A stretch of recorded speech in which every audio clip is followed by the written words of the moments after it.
Well, now the battle against Islamic State for hearts and minds in parts of the Arab world. My guest is Dr. Nouh El Harmouzi, the director of Morocco's first Democrat liberal think tank, the Arab Centre for Scientific Research and Human Studies. He says Islamic State has moved into the vacuum in unstable countries in the region and is a dynamic organisation actively working to radicalise. Dr. El Harmouzi says across the region there's little knowledge of or discussion about economic freedom, individual and civil liberties, limiting the scope of government or the separation of powers. He says radical Islam is engaged in a war of minds, and his organisation is attempting to redress the balance. In the Arab world, we are used to statist, interventionist, and generally communist policies. This is why we decide with many liberals and with many intellectuals to create new think tanks to define the idea of liberal democracy, of rule of law, and of freedom, diversity, and toleration. The think tank was established in Morocco, but is working on the Arab world. We try to empower the civil society by organizing trainings, summer schools, think tank startups and MBAs, etc. But also we try to change minds and ideas in this region by translating books of John Stuart Mill, of Hayek, of Friedman, of Adam Smith, etc., and also organizing conferences, seminars, roundtables to talk about the impact and the importance of liberal democracy and diversity and cohabitation in the Arab world. How did you come to your own position on this? Belief in free markets, belief in a liberal approach both to economics and to politics. Was it due to overseas experience? Was it due to people who were influential on your own life?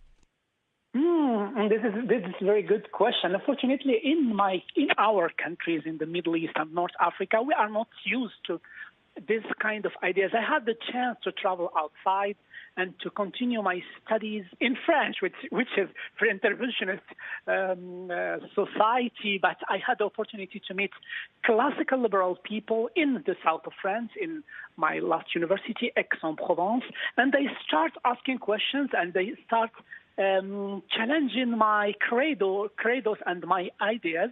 And after that, I start reading books of Hayek, of Mises, of Adam Smith in France. Because as I told you in the beginning, we don't have this kind of books in Arabic. We have only Marxist, Leninist books. We have also a lot of Islamic and Islamist books, and we do not have access to these kinds of books promoting minimum government, promoting freedom, promoting toleration, etc. And after that, I had also the chance to meet a lot of friends in France and also in USA. This is why I had access to this kind of idea, and I decided to go back or to come back to my home, to my country, and to initiate these ideas and to present them to my fellow citizens and to my colleagues, etc. And we decided to do that in an organized way by creating this liberal think tank. Not only in Morocco, but also you've been involved in starting a think tank in Yemen, which again is a country we associate with political challenges, political unrest, and often with activism, occasional acts of terrorism. What's been involved in establishing the think tank there?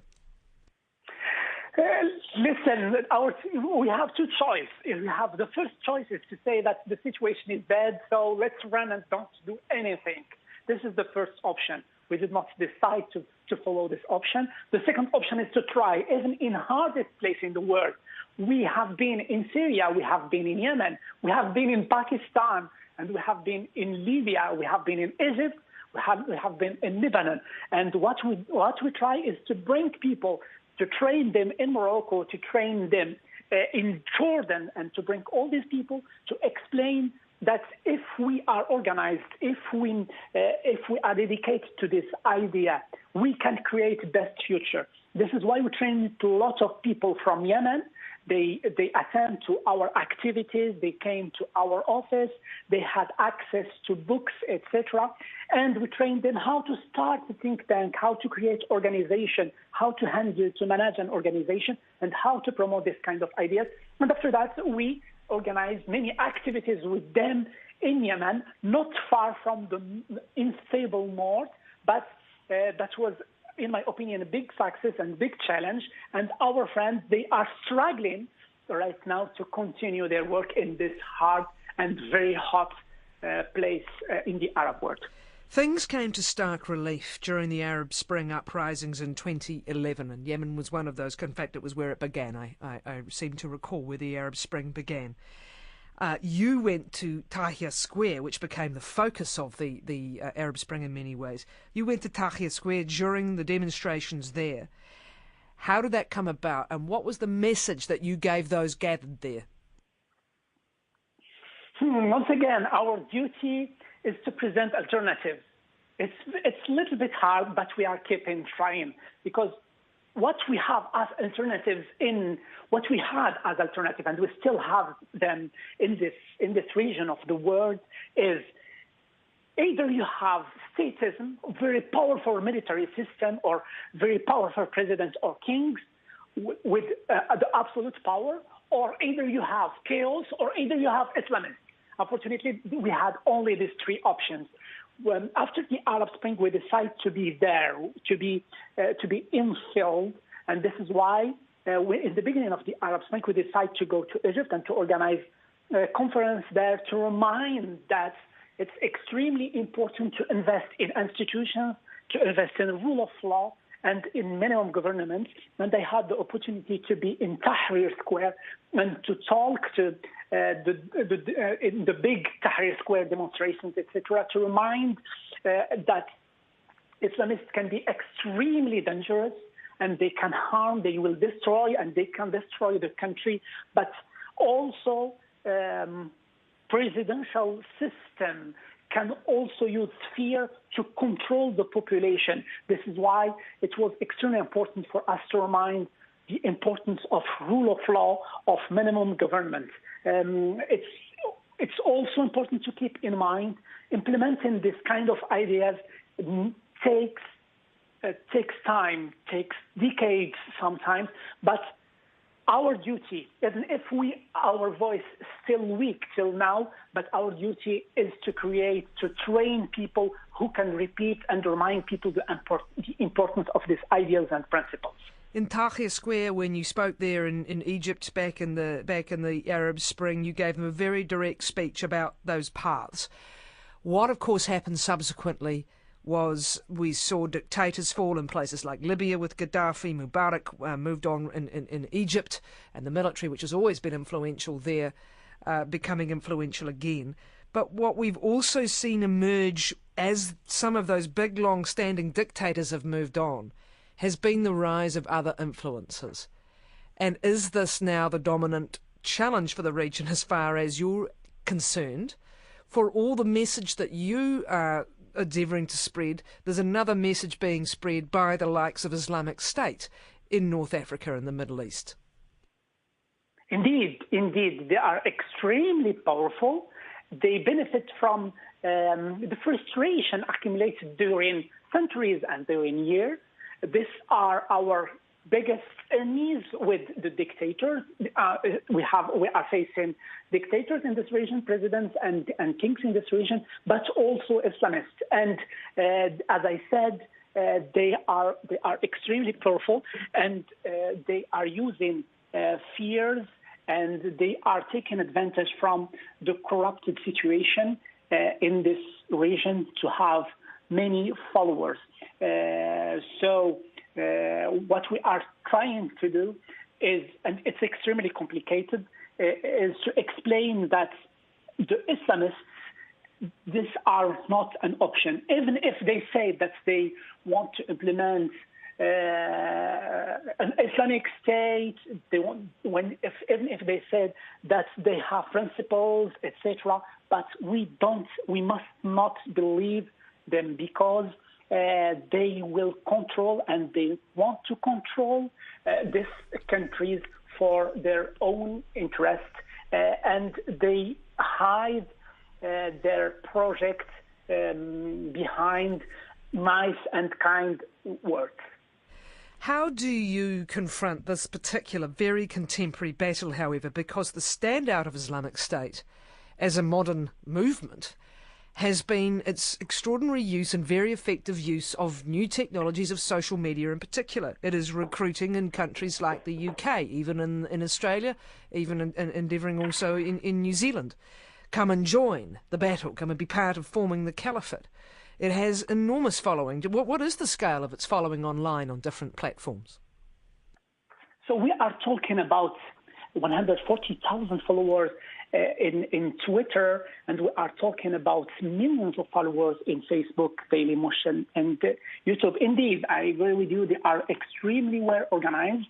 They are very engaged, and they have a lot of money, and they are extremely active. What we are trying to do at our level is to prepare from our side videos to counter their speech. This is first. Second, we are organizing conferences, seminars to explain the radicalization process, the impact of radicalization process, and to show to people the real and the ugly face of ISIS. Once again, it's extremely important to keep in mind that ISIS is not everywhere in North Africa and the Middle East. They are in Syria, they are in Iraq, and they are active in Libya and some of them in Egypt. But the big majority of the Arab world is not under the control of ISIS. Once again, they are active, they are dynamic, but they still the minority in the Arab and Muslim world. Who is being targeted for radicalization and how? Very, very good question. So it's extremely easy for them to radicalize the marginalized person. It's easy for them to radicalize the ignorant, people without hope, and people without fear. This is the case in the Arab Muslim world. Just let's keep in our mind that people in this region, they faced decades of dictatorship, they face decades of humiliations, etc., within their society. This is why this kind of speech is extremely appealing for them, because we promise them to have money, to have wives, and to have dignity, and they will go to paradise, etc. So this is kind of appealing in the Arab Muslim world, but also outside the Arab Muslim world. We sell the idea of Islamic State as a good idea for people without hope, for people with weak personality and people who question their identity, etc. We will explain to them that if they go there, they will be respected and they will have important role and they will promote the biggest moral, which is Islam and Islamic State, etc. So generally, this is a big difference. We can say kind of difference between people coming from within the Arab Muslim world, and from outside the Muslim world. Many thousands are, though. How many outside of Syria and Iraq have been identified by authorities as being members of Islamic State? So we're talking about 15,000, and we are talking right now about 20,000, the flow of foreign fighters to Iraq and to Syria since October 2014. The big majority of them, a big number of these fighters are coming from Tunisia, because in Tunisia, after the Arab Spring, people got more freedom to talk, more freedom to travel, etc.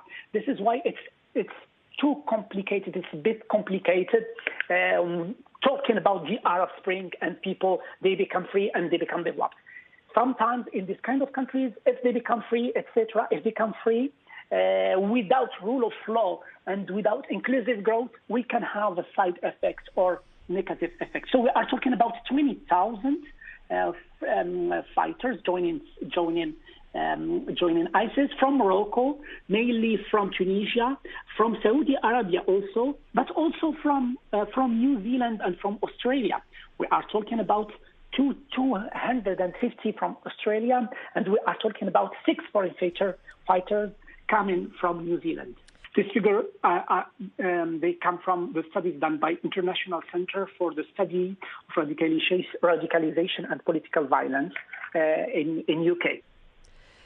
What of the countries of the Arab Spring in particular? Iraq and Syria very much the focus of the battle with IS or against IS.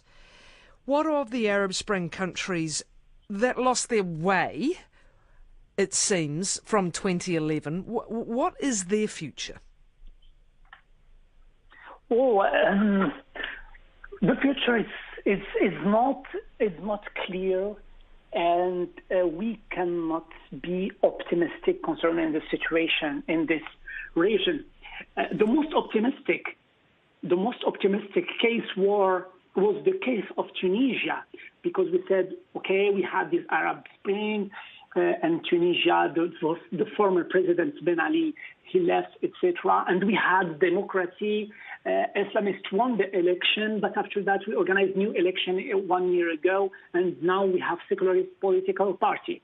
Politically, the country is stable, and we have democratic election. But de facto, in the field, the situation is more complicated than that, because you cannot build strong democracy only by elections. Strong democracy needs stable economy to flourish. If you don't have these conditions, people will be hungry and will be angry. And this is the situation of the south of Tunisia, because they lack of employment, lot of poverty, so they decide to join ISIS and to smuggle with Libya. And as you may know, Libya is totally unstable country, and ISIS is taking advantage from this unstable country. So they are traveling from Libya to Tunisia and taking advantage from the poor south of Tunisia. So politically, we have elections. Politically, Ben Ali, the former dictator, he left Tunisia, etc. But the situation is still extremely fragile with the poor economic conditions of Tunisia. So this is why, as an economist, I am a bit pessimistic about the situation there. And because we have Islamists in the south of Tunisia and the Sahel region. The Sahel region in the south of Tunisia is extremely unstable with Boko Haram, with Al-Shabaab, and with ISIS. Tunisia is a very small country with very poor military army. So this is why the situation is still very fragile. I am optimistic about 2 cases in this region. The first case is my hometown, my country, which is Morocco. And the second case, I'm optimistic about the Jordanian case. These are 2 stable countries in unstable region. We had what we call the Arab Spring, but the regimes were able to handle it in a clever way and to guarantee peaceful and calm and gradual transformation. The situation is still fragile, but they are still stable, and they are not countries with rent-seeking, rentier countries. We have a true transformation. We have deep transformation, and people, they saw what happened in the other countries, and they want gradual and stable transformation. This is why I am optimistic about these 2 non-oil monarchies. Concerning the oil monarchies, we are talking about the 6 GCC or Gulf countries. Unfortunately, they were able to buy social peace by money. The problem is when you buy social peace by money, people will ask again and again for money. When you will not have money, you will have instability then. That is Dr. Nouh El Harmouzi. He's director of Morocco's first Democrat liberal think tank, the Arab Centre for Scientific Research and Human Studies. It's also set up another think tank in Yemen.